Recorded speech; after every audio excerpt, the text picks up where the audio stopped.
On se retrouve aujourd'hui pour philosopher sur la deuxième vertu du Qigong de la sagesse.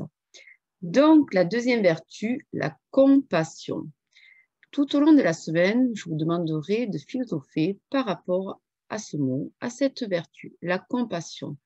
Qu'est-ce que la compassion? C'est la première question qu'on va pouvoir se poser. Qu'est-ce que la compassion?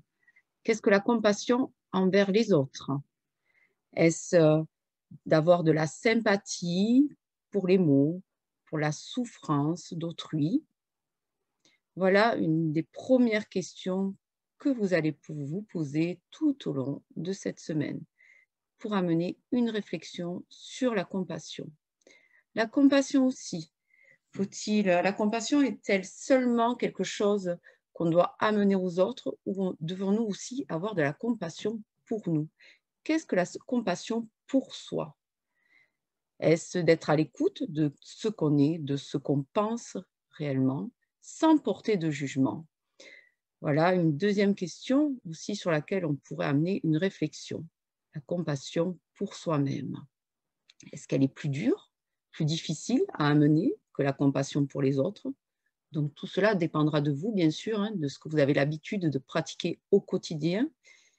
Donc tout au long de la semaine, c'est prendre conscience si vraiment vous êtes dans cette compassion envers autrui ou envers vous-même, si vous avez besoin d'approfondir justement cette compassion pour les autres ou pour vous-même, faites la différence et voir si vraiment vous avez l'habitude, au contraire, voilà, de pratiquer les deux sans problème.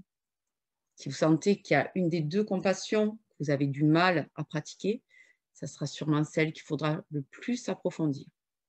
Voilà. Donc aussi, on pourrait parler de la différence de la compassion. Donc, à l'inverse de la compassion, ça serait plutôt de l'indifférence envers autrui, de la cruauté envers soi-même. Voilà aussi l'inverse, donc de la compassion sur laquelle on peut amener une réflexion tout au long de cette semaine. Donc, essayez de pratiquer cette compassion pour les autres et pour vous-même, si vous le souhaitez bien sûr.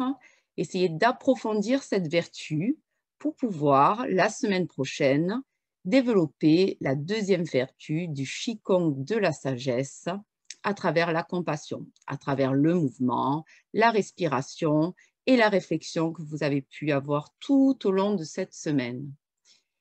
Je vous remercie et je vous souhaite une belle journée et à très bientôt.